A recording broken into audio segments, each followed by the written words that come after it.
All right, here we go. Um, First off, welcome back, everyone. This is the post game spread, and I am your host, Blake Helm, and it's been quite some time now. It's been about probably 4 or 5 months since we've put anything out, and I put out something on our Facebook group, on our page, saying that we were going to be going on a hiatus, and there are reasons for that, and I'll get into that here in a sec, but happy to be back. I am currently driving back from Murray, Kentucky. We just had I attended the annual Murray State baseball golf outing where all these former baseball racers and breds come back together. We raise money for the program. We get to golf, we get to hang out, we get to reminisce, we get to catch up with each other. And man, it was so touching and something I really needed. So I'll just get right into it. I've, I've I've always shared that I am a firefighter, or that I'm currently working as a firefighter on the show, and that's been a part of my path. And in April, I had an infant die in my hands, and it's been a struggle since then. And the fallout from that mentally has been very challenging, and I've gone through quite a bit. And it wasn't the first traumatic pediatric call I've had. I've had many, and so I won't get too far into my story. Someday I will. Someday I am going to tell my story completely on this podcast, and I think Aper, my best buddy, is going to help me do that. And someday we're going to do that. But um, so it's been brutal, and I'm not, like I said, I'm not going to get all the way into it someday, but that's the reason for the hiatus, and I've been doing all the things possible to right the ship, but there have been some really brutal moments and days and ways that I've felt. And anyway, point being is this weekend was something that I desperately needed. I needed to be around, and I didn't know I needed it. And I'm so appreciative of all these, former breds, racers that were reaching out to me and showing me love and encouraging me to come. And I felt this, I felt conflicted because I haven't seen these guys in probably 10 years, some of them.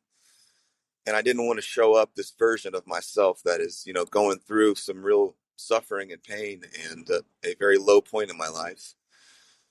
And but damn, I'm so appreciative of them pushing me and saying, come, come as you are. And I felt it, man. I felt the love. I felt all of it. It was in line with why I think baseball is so special. I was reminded of that this weekend, and the amount of brotherhood there is on being part of a team, part of a tribe, really. And I think, as humans, we want to be a part of something, right? Something greater than ourselves, a tribe, a family, a group. Um, and there's something to be said about a group of men that spend all this time together with. You're in a locker room together, you're in a bus together, practices, games, you suffer together, you laugh together, you smile, you cry, you bleed, you break bones, you tear ligaments, surgeries, red shirts, all American years, falling on your face years. And it's this tremendous group of guys that I got to play with, and that it's just so uplifting to be around people that, care about you, that love you, and are there for you. And yeah, I guess if you've never been on a team like that, or been in a locker room, or been a part of it, I'm going to keep calling it a tribe. It's just, there's something truly unique and special about it. And I just want to thank all my bred brothers for all the love that they showed me. I am still going through it, and I have my tough moments, but I felt so uplifted and so loved and cared for and accepted, which is has been a struggle for me. And there's been other parts of my life and other communities and jobs that I've been a part of where I have not felt this brotherhood that I feel from baseball.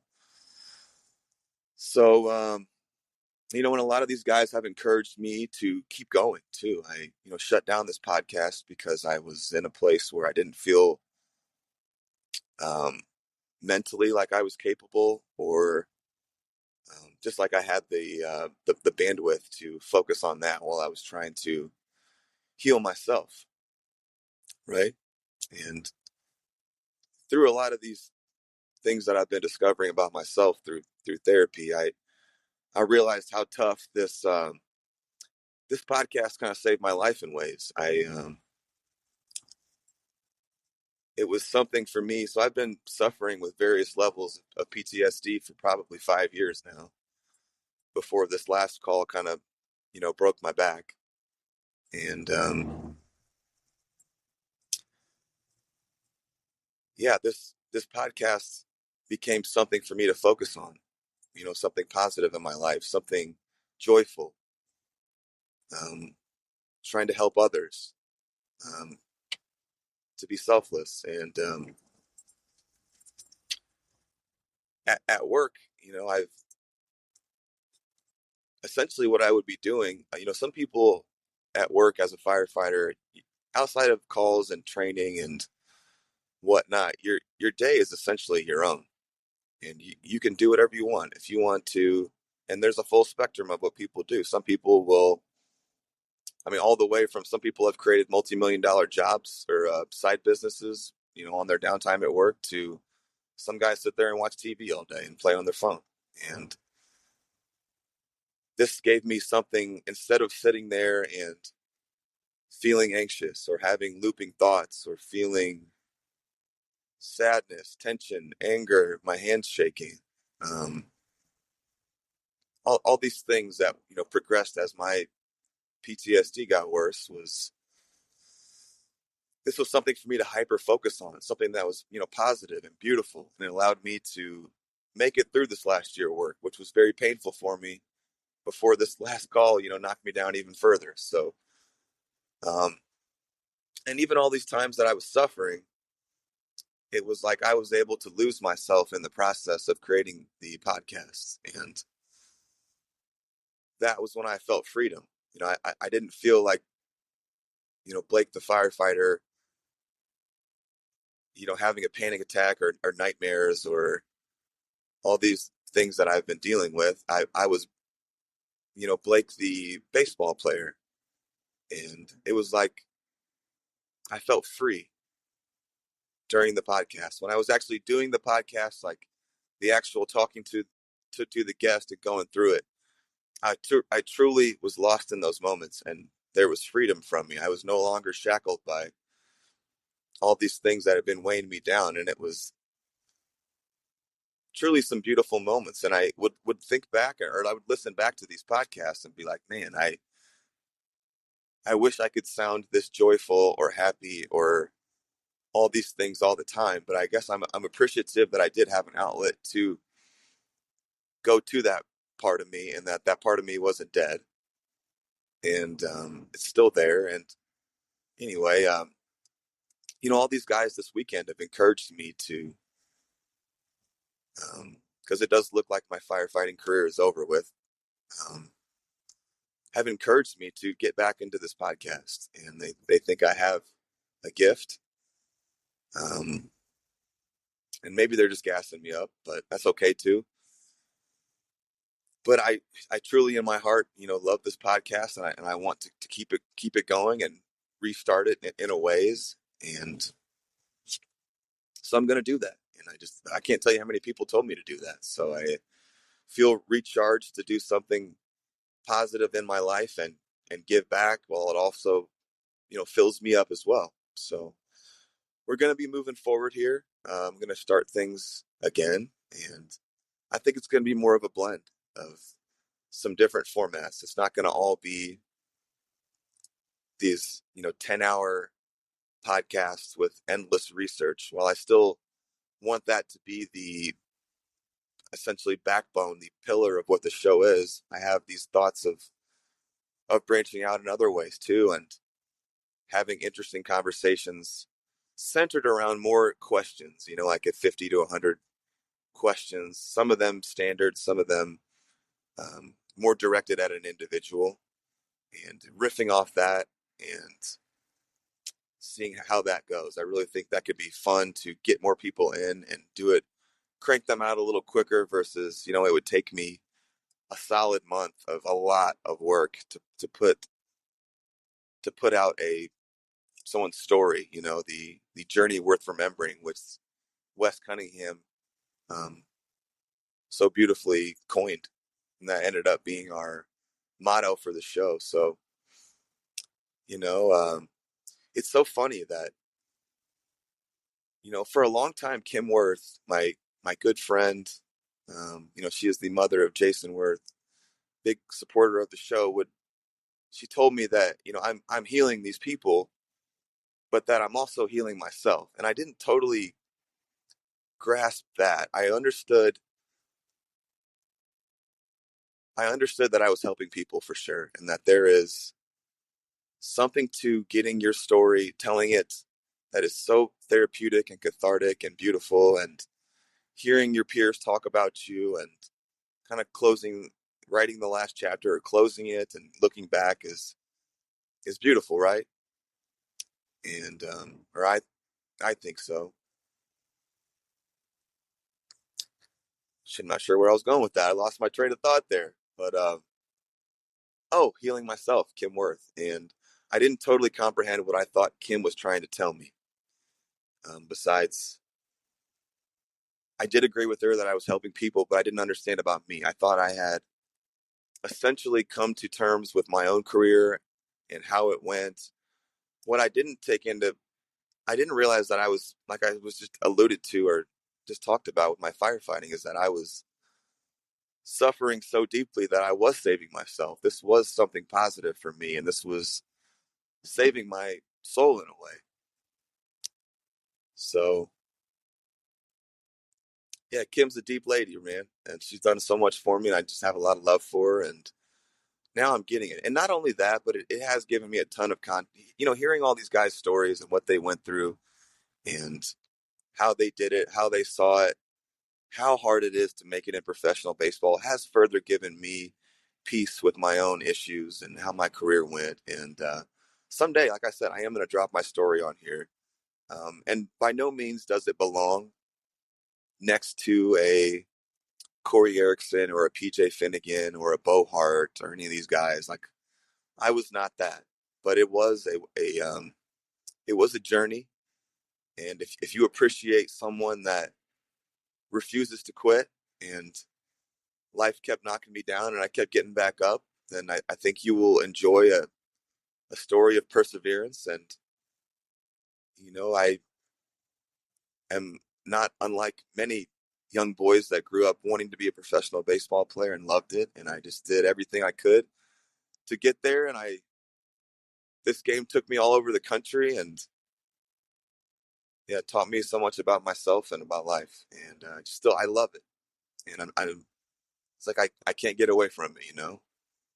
I've tried to walk away from baseball many times, and my heart always pulls me back. And I used to always, my personality and who I used to think that was really a dangerous thing, that I was so wrapped up in that. And it was unhealthy how I looked at baseball back in the day in ways, but now it can't hurt me in the same way. There's no playing career for me to fall on my face. There's no more injuries. It's simply me now being able to enjoy this game in a much purer way, right? Um, I can enjoy it for everything it was and look back and see what it was and what it is to other people and what it did for me. And yeah, I mean, I could get so deep on it, and I will someday when it's my own story. But mainly, I wanted to just kind of give people an update today on what has been going on and what has been happening with me. Um, I've had some people say, "Hey, why is the podcast paused?" And that's what's going on. And while I still have some really tough days and moments, I am going to be, there is no perfect time to start something, right? It's,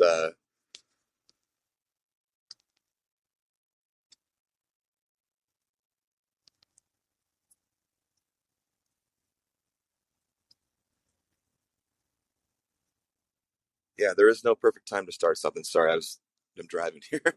So, of course, I would wish, that I was in a great place and I was no longer having issues, but I think this is going to help pull me out of this. And there is so much power in connection with other people. And, through all this stuff, I have pushed quite a few people in my life away um, from a place of suffering and, not feeling like I liked myself or liked the version of myself that I was at the time. And it's like I don't want to present this to my friends as I'm this anxious. I bounce between anger, frustration, anxiety, all these things, and I didn't want to. I created my own prison, and I just pushed everyone away so nobody could hurt me, and I was safe, and there was just no distractions. And I don't know if I'm explaining this well, but I'm ready to pop that and to reach back out and connect. So um, if you guys are listening, I don't know if we might have lost all our fans in the time we've been off, but I'm starting to back up, and without really any goal anymore. When I first started this podcast, I said I just wanted to do it for the love of the game and to give back on my own terms, in my own time. And then slowly it turned into, as it progressed, it turned into I think I can make this big. And I got big eyes, and I got not from a place of being greedy, but like, yeah, wouldn't it be cool if I could make a podcast where, I was fulfilling myself and helping others, but that I could make money and also give to charity. And could I turn this into a career? That would be amazing. And I think people that know me would think that big dreams are consistent with who I am. And while sometimes they're unrealistic, big dreams that I've had have also pushed me to some really beautiful places. And me believing that I could do something um, has created some really beautiful and great things in my life. So I'm never going to stop being a dreamer in that sense. But Um, I'm going to try to just be more open this time. And there's going to be a lot of local guys that I'm going to do and guys that I played with that necessarily wouldn't move the needle in terms of like a national thing. But who knows where this could go? So I'm just going to leave it open. I'm not going to say it's going to be small. I'm not going to say it's going to be big. It's just going to be. And I'm going to put my heart back into it like everyone. I think everyone that listens to this knows that where my heart is at and that it's when it comes to this podcast and baseball and the lessons it teaches you in life, it's from a very pure place. So it's going to be my update. And, thank you for everyone that has reached out to me, for everyone that has been supportive. And, even the people that haven't, I love you too. And, yeah, thank you. So we're gonna keep going. The post game spread's gonna roll. Special thank you to all my thoroughbred, Murray State Racer family. I cried tears of joy as I left this morning, and there's been a lot of tears in my life, but they haven't been joyful in a very long time. And man, just thank you guys. I love you, and this was so incredible. I needed this deeply to feel that love. So if you're suffering, if you're having mental health issues, obviously there's a full spectrum of these things that people deal with and suffer in silence. Reach out to people that love you, and don't be afraid. Don't feel like you're a burden, which is what I've always felt like, that I didn't want to burden people with my problems. But people love you and want to be there for you, and let them be. So don't suffer in silence. There's ways to pull yourself out of holes, whether it's therapy, Whether it's there's all kind of modalities to get the ship right. Don't suffer in silence. Reach out and connect with people that love you. That would be my number one message from this. So anyway, post game spread. We're gonna be going again. Um, Appreciate y'all. We're out.